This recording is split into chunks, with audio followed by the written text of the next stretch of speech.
հասարակությանը ցույց տալ նոր դևի,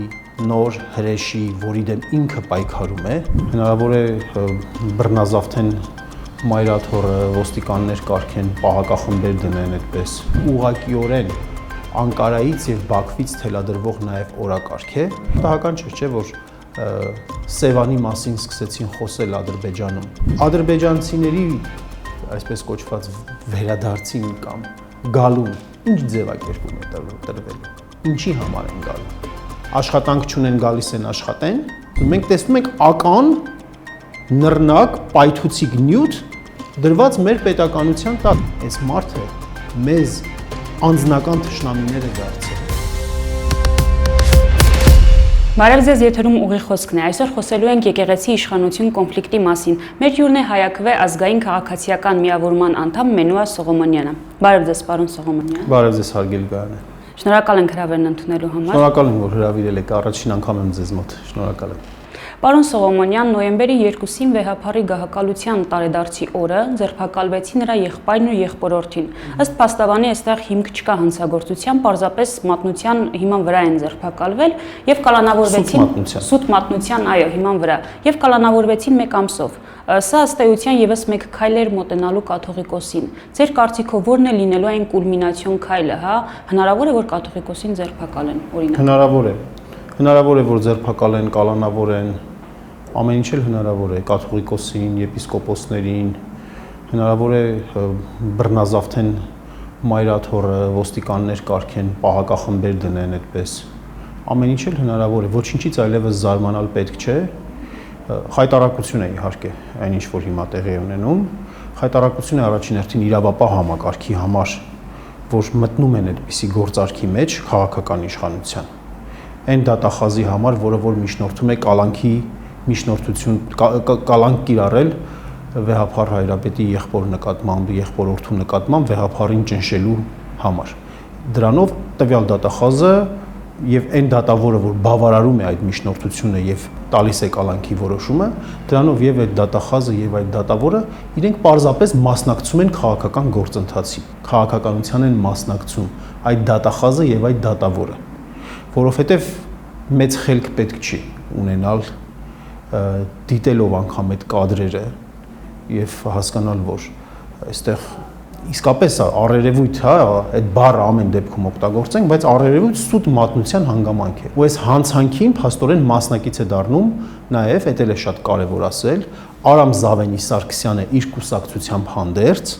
շատ պարզ է արդեն, որ ինքը այս պարագայում որպես գրպանային քաղաքական ուժ է հանդես գալիս Էջմիածնի ընտրություններում եւ առհասարակ էլ։ Եվ պետք է ժողովուրդը այդ մասին շատ հստակ իմանա, ինչ է տեղի ունենում։ Իսկ ինչ վերաբերում է կուլմինացիային, այդպես ասած, մենք չենք կարող ասել, այս կոնֆլիկտը անհրաժեշտ է Նիկոլ Փաշինյանին, շատ անհրաժեշտ է իր վերարտադրության համար, որովհետև իրեն պետք է հասարակությանը ցույց տալ նոր դևի, նոր հրեշի, որի դեմ ինքը պայքարում է, հակառակորդի էլի, իհարկե, այո, դե այդպես էլի ընկալման մեջ, որ ինչ որ մի չարուժ կա, չէ, որ չի թողնում, որ երկիրը զարգանա, աղբյուրի ակունքը փակում է, չէ, դև է այդպես, հեքիաթային բանով որ ասենք։ Հիմա այս նույն ձևով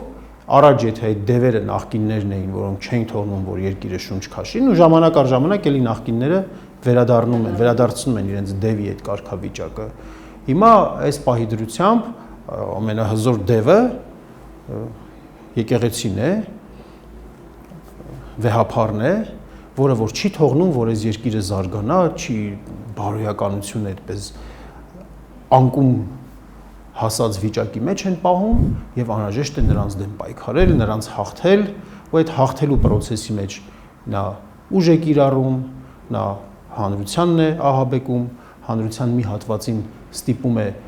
ավելի հիասթափվել, որպեսզի քաղաքական մասնակցություն չլինի, ընտրություններին չմասնակցեն, իր գլխավոր խնդիրը երկուսն է. կոնֆլիկտային իրավիճակի մեջ լինել, հաղթել այդ կոնֆլիկտի մեջ, դրանով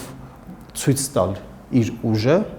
միշտ լինել գործընթացների ջրի երեսին եւ դրանով նաեւ իրեն չսիրող, իրեն չընդունող մեր հասարակության այդ հատվածին, ովքեր որ առանձնապես շատ էլ չեն հետևում մյուս ուժերի գործունեությանը, հիասթափված վիճակում մի կողմ պահել, մասնակցությունը այն էլ այնպես, որ ընտրություններին առաջիկա խորհրդարանական լինի շատ ցածր, եւ ինչքան շատ ցածր իրեն այնքան ձեռնտու, այնքան իր տոկոսը այդ ցածրության մեջ, ցածր մասնակցության մեջ իր տոկոսը ավելի բարձր կլինի։ Սա իհարկե կոնկրետ իր քայլերի տրամաբանությունն է, բայց միևնույն ժամանակ այս օրակարգը միայն իր օրակարգը չէ։ Սա հստակ նաև դրսի պատվեր է, շատ հստակ, շատ ուղիղ կապ կա այս ամեն ինչի մեջ։ Մենք տեսնում ենք, որ օրինակ Ալաշուքյուր Փաշազադեն, Կովկասի մուսուլմանների առաջնորդ, այսպես ասենք, Ադրբեջանի,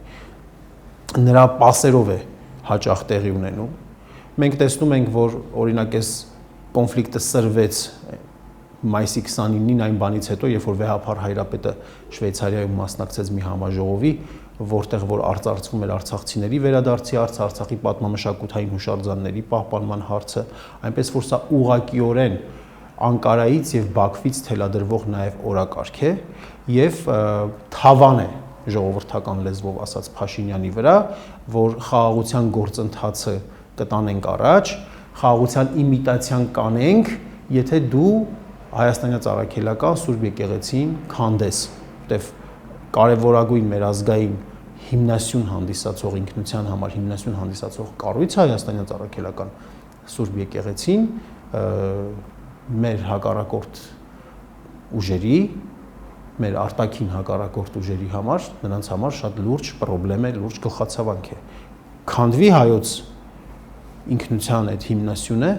Հայաստանը նվաճելու, հայ ժողովրդին ստրկացնելու նրանց ջանքերը,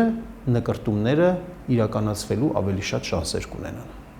Ավելի շատ հոգու կամքի կոտրելու դեպքում ավելի հեշտ կլինի այս գործողությունը կատարել։ Իհարկե, եթե այստեղ ավելի քիչ թվով մարդիկ լինեն, ովքեր որ կարճած են իրենց ինքնությունից, ովքեր որ ապրելուց բացի կարևորում են նաև ինչպես ապրելը, որպես հայ ապրել, որպես այս պետության տեր ապրել, որպես մշակույթի ժառանգորդ ապրել, ինչքան քչանան այդպիսի մարդիկ մեզանում, ինչքան շատանան պարզապես օրվա հացի թեմայով ապրողները, այնքան այդ ուժերի համար հեշտ կլինի մեր նվաճելը, մեր տարածքին, մեր բնությանը, մեր ընդերքին, ամեն ինչին տեր կանգնելը։ Պատահական չէ, որ Սևանի մասին սկսեցին խոսել Ադրբեջանում, նորից սկսեցին խոսել։ Չկա Սևան, կա Գյոչա։ Կա Գյոչա, որով իրենք ուզում են ասել, թե իրենք հավակնություններ ունեն լճի նկատմամբ, իսկ այդ հավակնությունները հենց այնպես չեն, այսօր խմելու ջուրը իսկապես լուրջ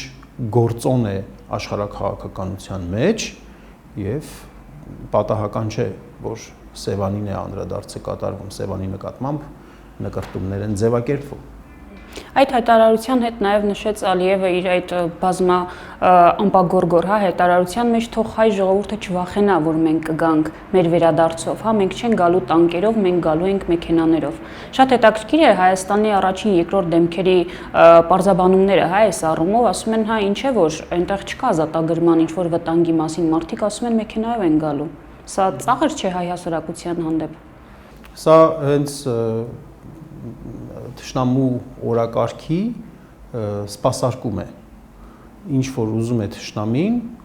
ժամանակի ընթացքում կամաց կատարվում է։ Իրենք դուռը բացում են, այսպես ասած։ Այդ խոսքերի դուռը բացում են, որ մեր մոտ սկսվի այդ մասին քննարկում։ Օրակարգում այդ հարցերը։ Այդ հարցը դրվի։ 5 տարի առաջ մենք դիտարկում էինք, քննարկում էինք այդպիսի հարցեր, չէինք քննարկում։ Հիմա քննարկում ենք փաստորեն։ Հիմա սկսում ենք արդեն մտածել, պատկերացնում ենք իրավիճակներ, ինչ կլինի, որ օրինակ ասենք վերադառնան, օրինակ ասենք վերադառնան այդ բառն էլ ճիշտ չի էլի երևի, որ գան։ Իրենց ուսուցումը վերադառնան։ Նրանցից ոմանք կարող է այդպես վերադառնան, որովհետև եղել են ապրել նրանց կամ ժառանգները, սերունդները կան։ Ինչ է լինելու, սկսելու ենք մտածել։ Օրինակ, այսօր Հայաստանում բնակվում են, չէ, այլազգիներ, հնդիկներ բնակվում են, ռուսներ բնակվում են, իրանցիներ բնակվում են, այդ մարդիկ ենթադրենք Հայաստանում իրենց պահում են ըստ կարգի, ըստ Հայաստանի օրենքների, ըստ մեր կանոնների, ենթադրենք, ագրեսիվ ինչ-որ վիճակներ չեն հանդես բերում, աշխատում են այստեղ կամ այլ հանգամանքներով պայմանավորված այստեղ են։ Ուսման առումով։ Ուսման համար եւ այլն։ Ադրբեջանցիների այսպես կոչված վերադարձին կամ գալուն ինչ ձևակերպում է տրվելու։ Ինչի համար են գալու։ Աշխատանք չունեն, գալիս են աշխատեն, սովորելու տեղ չունեն, գալիս են սովորեն, ինչի համար են գալու իրենք։ Պարզ է, չէ, որ իրենց գալը շատ կոնկրետ հավակնությունների, շատ կոնկրետ պահանջների հետ է։ Նրանք ասում են մենք մեր հայրենիք ենք գալիս։ Պատմական։ Եթե ինչ-որ մեկը գա այստեղ ու ասի սա իմն է, ենթադրենք, քոնը չէ, սա իմ տունն է, քո տունը չի, սա իմ գյուղն է, քո գյուղը չի, սա իմ քաղաքն է, քո քաղաքը չի, դրան ինչ է հետևելու։ Կամ հետևելու է այն, որ մենք ասելու ենք, հա, իհարկե քոնն է։ Արի մեր գլխին տերեղի, կամ պետք է ասենք, վերկած գնա այստեղից։ Ու Ալիևը հասկանում է, չէ, որ ավելի շատ ասելու են վերկած գնա այստեղից։ Այդ վերկած գնա այստեղիցին ինքը պատրաստ լինելու է, թե ոչ, Ալիևը պատրաստ լինելու է, թե ոչ։ Ինչ որ ձևով միջամտելու համար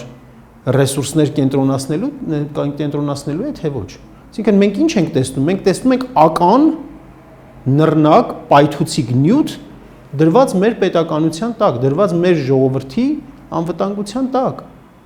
Ու այդ ականի գործարկմանը մասնակից է լինում Հայաստանի վարչախումբը, գործող վարչախումբը։ Եկեղեցու դեմ այս իրադարձությունների մեջ մենք տեսնում ենք պատարակների, կեղծ պատարակների իրականացում, կոնկրետ Հովանավանքում, որը հիմնականում ուղեկցվում է ինչ-որ բռնության տեսարաններով, մարդկանց բերանը փակում են, ուժով դուրս են հանում։ Հայաքվեն այս առումով գլխավոր դատախազությունը հաղորդագրություն է տվել։ Ինչ ընթացքի մեջ է։ Այո, մենք տեսնում ենք այստեղ իսկապես հանցագործություն, գնալ բռնազավթել Հովանավանքը, որը պատկանում է Հայաստանյան Ծառայքելական Սուրբ եկեղեցուն, եւ եկեղեցու կանոններին հակառակ գնալով եկեղեցու ներսում, եկեղեցու շենքի ներսում, տաճարի ներսում իրականացնել ծես։ Ծես էլ չի դա, ես չգիտեմ ինչ է, իրականացնել շոու։ Սա ոչ միայն անարգանք է Հայաստանյան Ծառայքելական Սուրբ եկեղեցու հավատացյալների կրոնական զգացմունքներին, ոտնահարում է, որը նույնպես քրեորեն պատժելի արարք է, այլ նաև կրոնական կազմակերպության ներքին գործերին միջամտություն է, նրա ինքնավարության սկզբունքի խախտում է եւ Հայաստանի Հանրապետության Սահմանադրության համապատասխան հոդվածի 17-րդ հոդվածի խախտում է, որը որ եւ կրոնական կազմակերպության ազատությունն է աշխարհում եւ մյուս հոդվածի 18-րդ, եթե չեմ սխալվում, հոդվածի խախտում է այն իմաստով, որ Հայաստանի Հանրապետությունը ճանաչում է Հայաստանյան Ծառայքելական Սուրբ եկեղեցու բացառիկությունը։ Այսպիսով բարոյական նորմերի ոտնահարումից զատ տեղի է ունենում իրավական, սահմանադրական նորմերի ոտնահարում եւ սահմանադրական նորմերի ոտնահարման պարագայում իրավապահ համակարգը եւ պետությունը, օրինակ նախագահը, ինստիտուտը նկատի ունենք, ոչ Վահագն Խաչատրյան անձին, չի միջամտում, չի անում սահմանադրական կարգը երաշխավորելու, պահպանելու իր գործառույթը, այլ ընդհակառակը հանցակից է դառնում, մասնակից է դառնում այդ ամենին։ Այն ինչ որ տեղի ունեցավ Հովանավանքում, կարգալույծ քահանայի կողմից այդ արարողությունը, Նիկոլ Փաշինյանի, նրա մերձավոր շրջապատի ներկայությունը այնտեղ եւ մասնակցությունը, այդ ամեն ինչին նորմալ վիճակի պարագայում իրավապահ համակարգի կողմից պետք է բլոկ լիներ։ Նախ զգուշացվեր, որ չի կարելի մի գնա, մի արա այդ քայլը, մի հատ հայտարարություն պետք է լիներ իրավապահ համակարգի դատախազության կողմից առնվազն։ Եվ չանելու դեպքում պետք է գործ հարուցվեր։ Չէ, բայց ոստիկանությունը շատ ակտիվ պաշտպանում է արքալույց քահանայի անվտանգությունը։ Այսինքն, եթե տեղի է ունենում հանցագործություն եւ ուժային կառույցները, պետական ուժային կառույցները, որոնք ժողովրդի անվտանգությունը, ժողովրդի համար իրավակարգը ապահովելու համար են կոչված։ Իրենք պաշտպանում են այդ գործողությունները, դա նշանակում է, որ նրանք հանցակից են դառնում փաստացի։ Այսինքն, եթե այլ հանցանք գործի Փաշինյանը, դիցուկ, չգիտեմ, ինչ որ մեկին անմիջապես այդպես ֆիզիկական ուժ գործադրի, խփի, ծեծի կամ այլ բաներ անի։ Մենք պատկերացնում ենք, հա, որ այդ համակարգը ինքն էլ պետք է գնա խփի, ծեծի։ Այս նույն դեպքն է, հանցանքի process-ին մասնակից է դառնում։ Եթե Փաշինյանը հայտարարեր, որ ինքը ստեղծում է այլ եկեղեցի եւ իր համախոհներով այլ կրոնական ուղղություն է ստեղծում եւ իր համախոհներով գնային ինչ որ ծես կատարեին, դա նրանց իրավունքն էր։ Որտեղ որ ուզեին, բայց հայաստանյաց առաքելական եկեղեցուց դուրս գտնվող տարածքում։ Դա նրանց իրավունքը կարելի լինել եւ այստեղ ոչ մի խնդիր չէր կարող լինել իրավական տեսանկյունից։ Բայց այս պարագայում բարոյականից բացի իրավական տեսանկյունից եւս հանցանք է տեղ ունենում։ Եվ գործի ընթացքը հիմա դատախազությունը պարզապես փոխանցել է քննչական կոմիտեին։ Այնպես չի, որ մենք շատ մեծ ակնկալիքներ ունենք, որ հեսա գործ կհարուցվի, որովհետեւ գիտենք, որ պետությունը բռնազավթված է, բայց ամենայն դեպս մենք դրան գնացել ենք, այդ քայլին գնացել ենք այն հույսով, որ մեր այս գործողությունը լրացուցիչ զսպող էֆեկտ է ունենում իրավապահ համակարգի վրա, որովհետև մենք այդ հաղորդումը մտցնում ենք համակարգ, դա պետք է ընթացք ստանա ինչ-որ ձևով։ Արձագանք պետք է ստանա։ Այո, արձագանք պետք է ստանա։ Եթե մերժվելու է, պետք է ուրեմն հիմք լինի, հիմնավորում լինի մերժելու համար։ Տվյալ դեպքում մենք համոզված ենք, որ մերժելու հիմքերը իրավական առումով կամ բացակայում են կամ չկան, չխոսեմ որպես մասնագետ, որովհետև ես դրա մասնագետը չեմ, բայց ամենայն դեպս այդ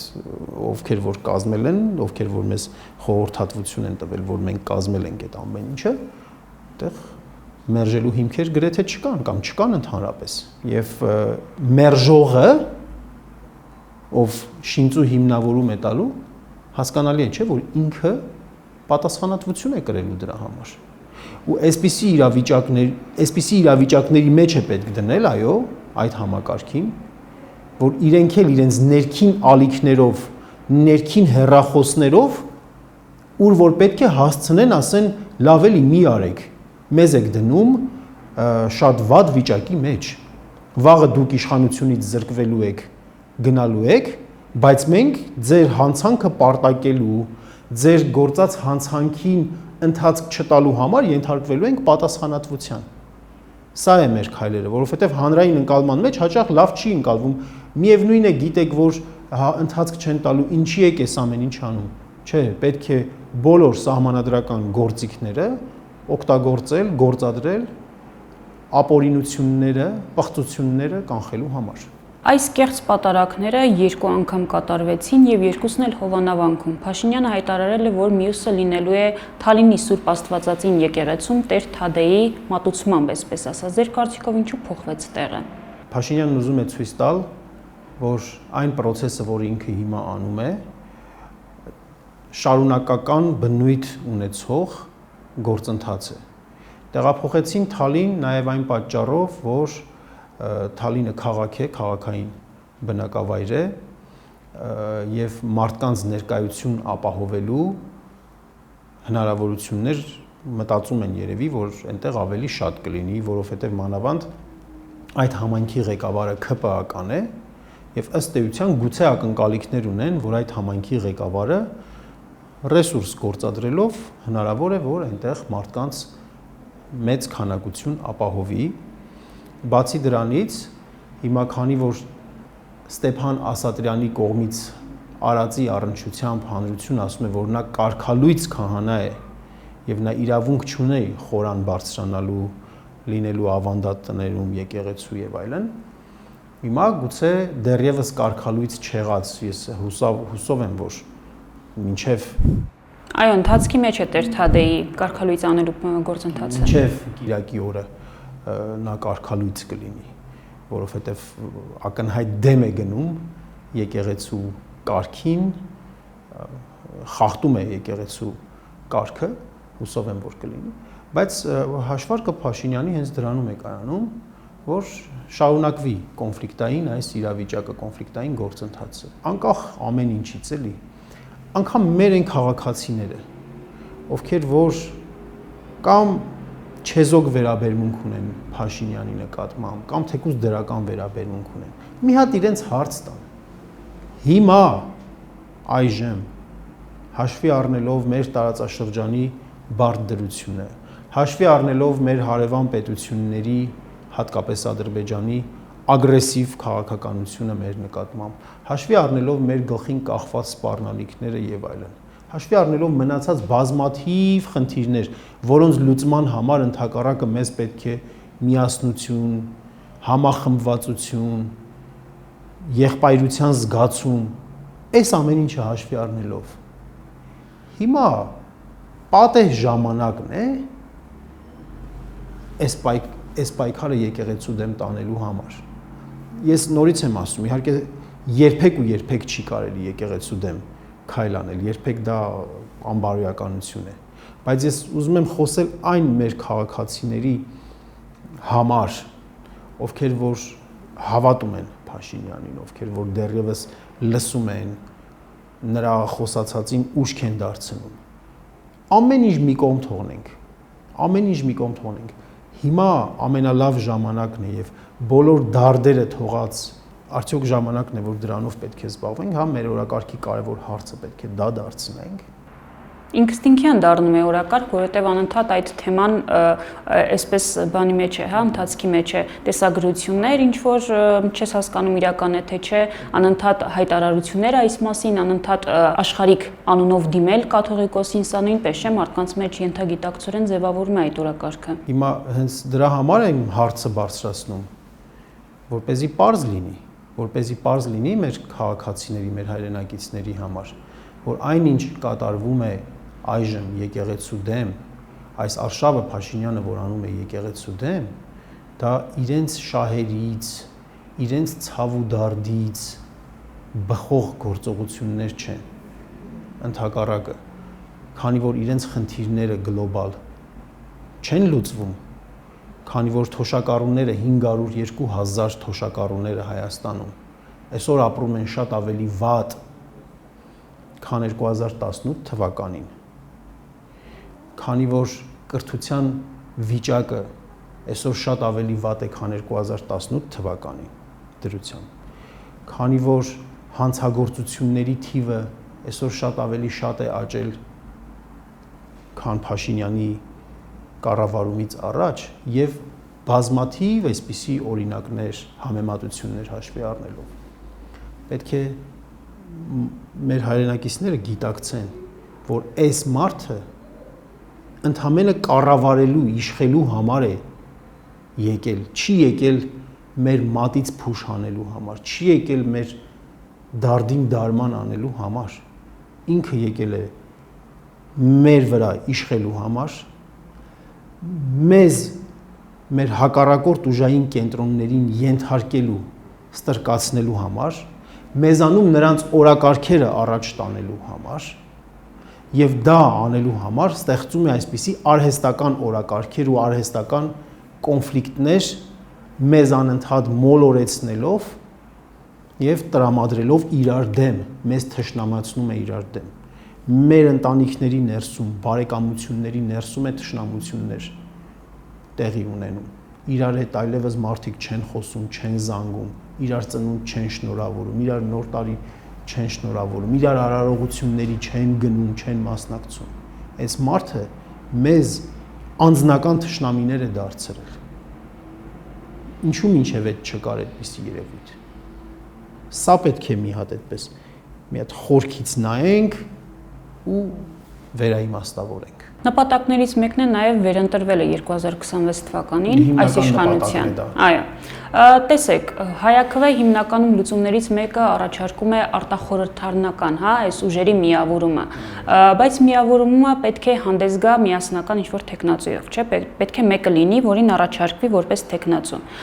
Մենք տեսնում ենք բազմաթիվ փորձեր ներկայացնելու այդ տեխնացուների, բայց շատ արագ գտնվում են նախկին կապեր, նախկինների հետ, քոչարյանական, սերժական, այսպես պիտակներ են կպցվում այդ տեխնացուն եւ միանգամից հասարակությանը ներկայացում է ոչ ճիշտ տեխնացու։ Այլ դուք ինչպես եք տեսնում, ինչպես պետք է այս հարցը լուծել, որպեսզի հասարակությունը կարողանա ընկալել որպես մարդ, ով կարող է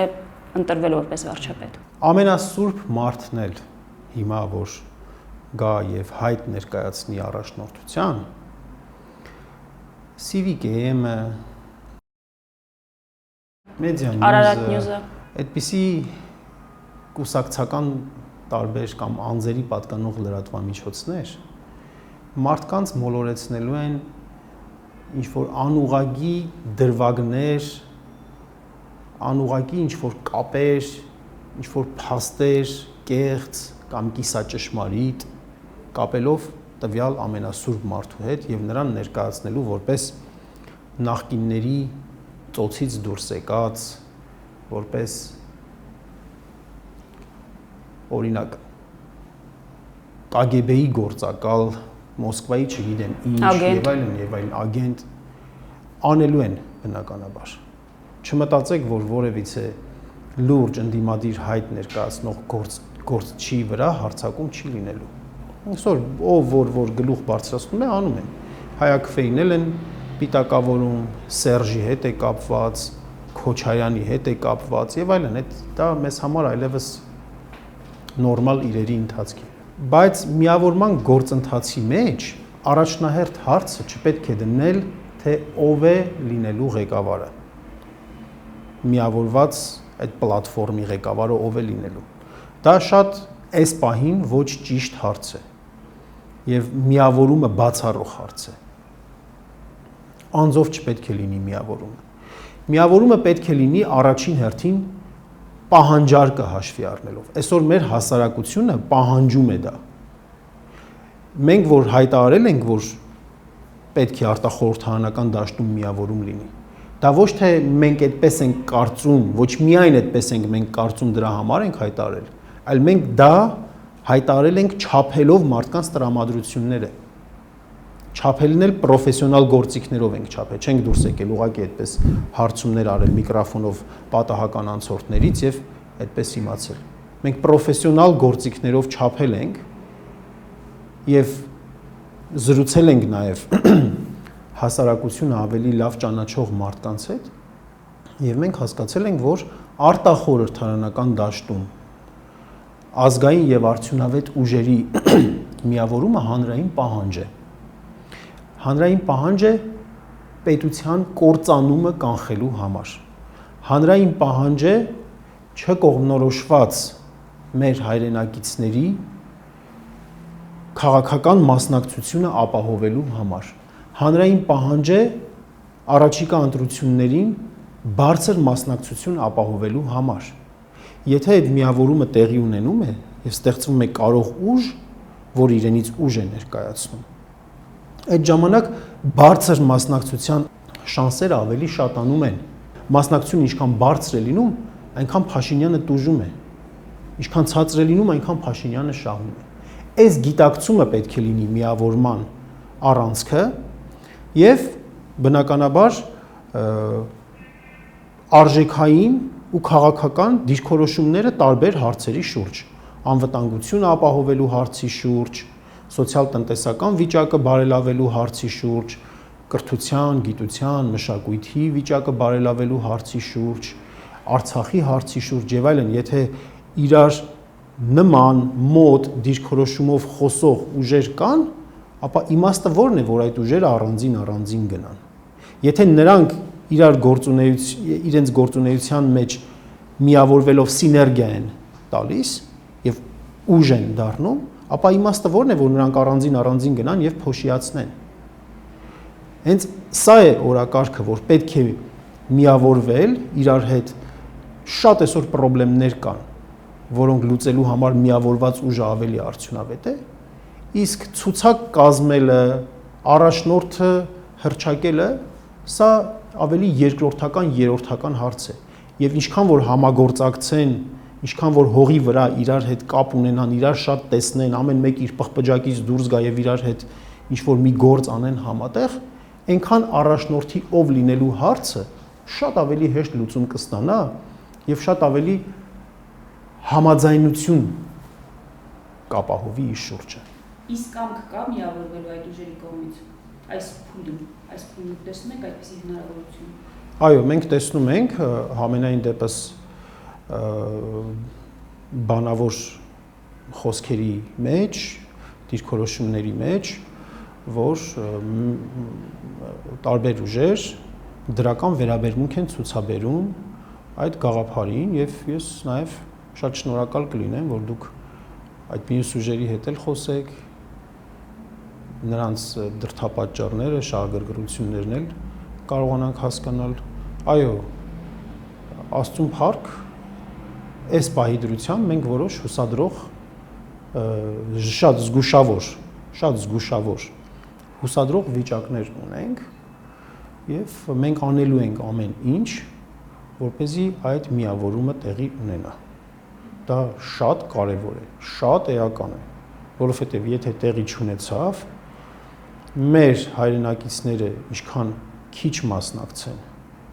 ինչքան շատ վիճակ լինի այնպիսի, որ ասեն նախկիններ եւ ներկաներ, հետեւապես չեն գալի ընտրության, ոչ մի նոր բան մեզ չեք առաջարկում, ոչ մի նոր արդյունավետ ուժ մեզ չեք առաջարկում, ինչքան շատ այդպիսի վիճակներ լինի, այնքան այդ բինար վիճակից Փաշինյանն է շահում։ Այս վերջի տարիները միշտ դա են ցույց տվել։ Հայաքվեն անգամ երբ որ սկսեց ստորագրահավաք իրականացնելը Արցախի հետ կապված քրեական օրենսգրքում փոփոխություն անելու հետ կապված, եթե կհիշեք ՔՊ-ի падգամավորները ասում էին այ Քոչարյանի մարդիկ են իրենք։ Անընդհատ իրենք են ուզում, որ հանրային քաղաքական դաշտում որևէ ուժ, որևէ միավորում, որ հանդես է գալիս, իրենք են անընդհատ կապում նախկինների հետ, որ մարդկանց մոտ այդ տպավորությունը լինի, որ մարդիկ այլընտրանք չտեսնեն, ասեն կամ նախկինն կամ ներկային, կամ նախկինն կամ ներկային։ Անկախ նրանից ես չեմ ուզում հիմա ինչ-որ համեմատություններ անցկացնել, հարցը բացարձակ դրանին չէ։ Շնորհակալություն։ Ես էլ եմ շնորհակալ, որ հրավիրեցի։ Եթերում ուղի խոսքներ հետագա հաղորդումներին հետևելու համար կարող եք բաժանորդագրվել Լամեդիա YouTube-յան ալիքին։ Հաջողություն։